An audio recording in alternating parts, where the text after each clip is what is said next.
Hello friends, Shastri's ಕಿಚನ್ಗೆ ಸ್ವಾಗತ. ಇವತ್ತು ಸಿರಿಧಾನ್ಯ ಅನ್ನ ಮಾಡೋದು ಹೇಗೆ ಅಂತ ನೋಡೋಣ. ಅದಕ್ಕೆ ನಾನು ಆರ್ಕ ತಗೊಂಡಿದ್ದೀನಿ. ಇದು ಅನ್ಪಾಲಿಶ್ಡ್ ಆರ್ಕ. ಸೊ ಇದು 2 ಕಪ್ ಇದೆ. ಇದಕ್ಕೆ 4 ಕಪ್ಪಷ್ಟು ನೀರು ತಗೊಂಡಿದ್ದೀನಿ. ಫಸ್ಟು ಇದನ್ನು ಚೆನ್ನಾಗಿ ಕ್ಲೀನ್ ಮಾಡಿ ಇಟ್ಕೋಬೇಕು. ಇದು ಸ್ವಲ್ಪ ಹೊಟ್ಟೆಲ್ಲ ಇರುತ್ತೆ, ಅದನ್ನೆಲ್ಲ ತೆಗೆದುಬಿಟ್ಟು ಚೆನ್ನಾಗಿ ಈ ಥರ ಕ್ಲೀನ್ ಮಾಡಿ ಇಟ್ಕೊಂಡಿರಬೇಕು.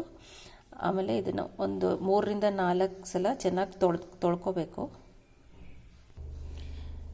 ಈಗ ಇದು ಚೆನ್ನಾಗಿ ತೊಳೆದಾಗಿದೆ. ಇದಕ್ಕೆ 4 ಕಪ್ ನೀರು ಹಾಕ್ಬಿಟ್ಟು ಒಂದು 7 ರಿಂದ 8 ಗಂಟೆ ಕಾಲ ಇದನ್ನು ನೆನೆಸಿಡ್ತೀನಿ. ಇದು ಚೆನ್ನಾಗಿ ನೆನಿಬೇಕು, ಆವಾಗಲೇ ಇದರಲ್ಲಿರೋ ಫೈಬರ್ ಎಲ್ಲ ಚೆನ್ನಾಗಿ ಇದಾಗುತ್ತೆ. ಸೊ ಈ ಥರ ನಾನು 7 to 8 ಅವರ್ಸ್ನ ಇದನ್ನು ಹಾಗೆ ನೆನೆಸಿಟ್ಬಿಡ್ತೀನಿ. ಇದು ನೀರು ವೇಸ್ಟ್ ಮಾಡಬಾರ್ದು, ಇದೇ ನೀರಲ್ಲೇ ಕುಕ್ ಆಗಬೇಕು. ಅದಕ್ಕೆ ನೀರು ಕರೆಕ್ಟಾಗಿ ಮೆಷರ್ ಮಾಡಿ ಹಾಕೊಂಡ್ಬಿಡ್ಬೇಕು.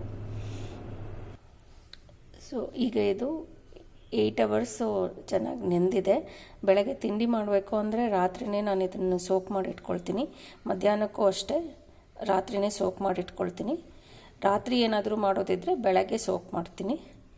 ಸೊ ಈ ಥರ ಸೋಕ್ ಮಾಡಿ ಇಟ್ಕೊಂಡಿರೋದನ್ನು ಈಗ ಒಂದು ಕುಕ್ಕರ್ಗೆ ಹಾಕ್ಕೊಂಡು ಒಂದು 3 ವಿಸಿಲ್ಸ್ ಮಾಮೂಲಿ ಅನ್ನ ಕುಕ್ ಮಾಡ್ದಂಗೆ ಮಾಡ್ಕೊಳ್ಳೋದು. ಈಗ ಇದನ್ನೊಂದು ಕುಕ್ಕರ್ಗೆ ಹಾಕ್ಕೊಂಡಿದ್ದೀನಿ. ಸ್ವಲ್ಪ ಉದುರುದ್ರಾಗಿ ಬೇಕು ಅಂದರೆ 2 ವಿಸಿಲ್ ಆದರೆ ಸಾಕು. ನಂಗೆ ಸ್ವಲ್ಪ ಸಾಫ್ಟಾಗಿ ಬೇಕು, ಯಾಕಂದರೆ ನನ್ನ ಮಗ ಚಿಕ್ಕವನಿದ್ದಾನೆ. ಅದಕ್ಕೆ ಅವನಿಗೆ ಸ್ವಲ್ಪ ಸಾಫ್ಟಾಗಿ ಮಾಡೋದಕ್ಕೋಸ್ಕರ 3 ವಿಸಿಲ್ ಕೂಗಿಸ್ತೀನಿ ಇದನ್ನು. ಈಗ ಇದು 3 ವಿಸಿಲ್ ಕುಕ್ ಆಗಿದೆ. ಒಂದು 5 ನಿಮಿಷ ಇದನ್ನು ಕೂಲ್ ಆಗೋದಕ್ಕೆ ಬಿಡೋಣ.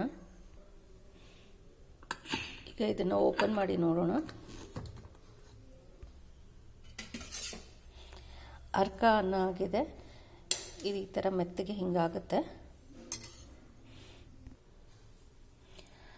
ಬಿಸಿಯಾದ ಅರ್ಕ ಅನ್ನ ರೆಡಿಯಾಗಿದೆ.